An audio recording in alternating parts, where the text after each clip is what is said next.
Andreja Peklar, Buba. Mala Buba prejme pismo, se poslovi od sestric in se odpravi na pot. Na potovanju, ki je vznemirljivo in včasih nevarno, odkriva nove stvari in občutke. Žene jo radovednost, a premagati mora tudi strah in dvom. Bo na koncu res vse prav? Andreja Peklar nam v svoji izjemni likovni govorici in s pravljično prispodobo pričara čudežno preobrazbo gosenice v metulja.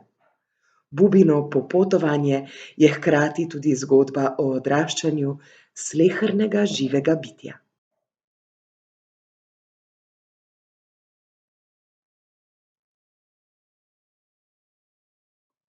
Juhu! Prišel je čas, da se odpravim na pot, je vzkliknila mala Buba, ko jo je zgodaj zjutraj budilka prebudila iz sna. Umila se je, se oblekla, pripravila sendvič, ga dala v nahrbtnik in obula udobne čeveljčke. Je še kaj, kar moram vzeti s seboj? Je tuhtala. Aha, že vem! V nahrbtnik je vtaknila še veliko klobko svilene preje in par pletilk. Potihoma je odšla iz sobe, v kateri so spale njene sestrice. Vsako je nežno poljubila na lice. Kmalu se spet vidimo, je zašepetala. Vzela je nahrbtnik in odšla. Brat je dejal, da bo pot dolga in včasih ovinkasta, je razmišljala, ko je hodila mimo visokih dreves. In je hodila in hodila. Aha, klopca, je vzkliknila. Tukaj počakam, se je spomnila bratovega nasveta. Iz nahrbtnika je vzela sendvič s špinačo, mladim grahom in solatnim srčkom. Kako je dober! S slastjo ga je pohrustala. Dober dan, ji je prijazno pokimala kokoška, ki je mimo peljala voziček poln belih jajčk. Dober dan, ji je odvrnila Buba. Pozdravljena, so ji pomahale mravljice, ki so brzele mimo nje. Glej, glej, tudi one na svojih hrbtih nosijo majcena bela jajčka, se je čudila Buba. Le kam jih nesejo? Pozdravljene, jim je odvrnila.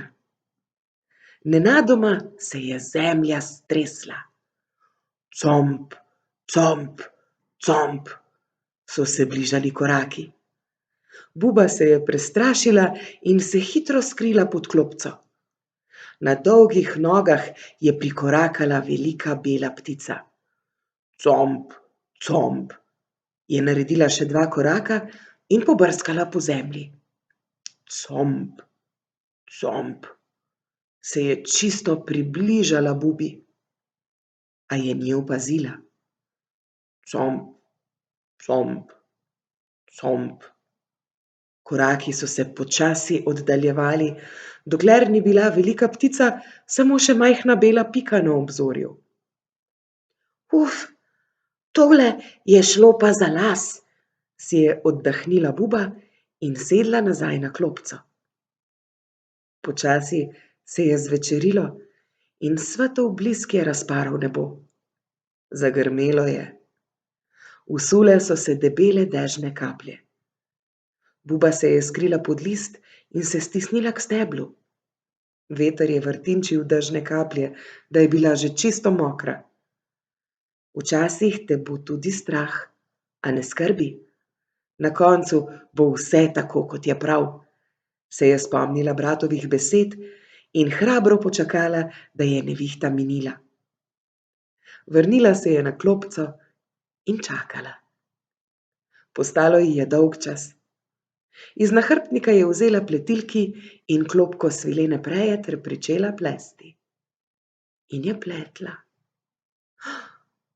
Kaj pa, če sem šla prezgodaj na pot? Jo je zaskrbelo. Kaj pa, če bom zamudila? In kaj, če tam ne bo nikogar? Toliko vprašanj. Utrujena je naslonila glavo na klopco in zaspala.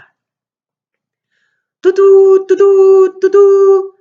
Glasen zvok jo je prebudil v svetlo jutro. Poleg klopce je ustavil velik pisan avtobus in odprl vrata. Pa je res prišel, je vzkliknila Buba, se povzpela nanj in sedla ob okno.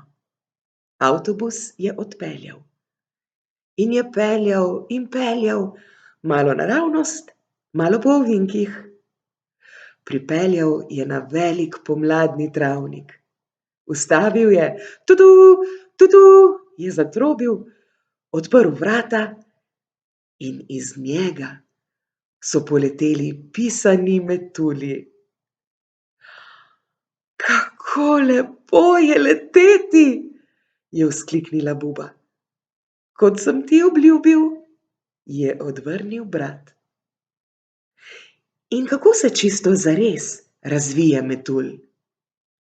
Metuljčica izleže jajčeca na list rastline. Iz jajčec se čez čas izležejo ličinke, ki jim rečemo gosenice. Gosenica poje veliko listov in zato hitro raste. Ko je dovolj velika, se odpravi na pot. Poišče list rastline, se pripne nanj in se odene v kokon. V kokonu odeti gosenici rečemo Buba. Začne se čudežna preobrazba. Ko napoči čas, iz kokona odleti odrasel metulj.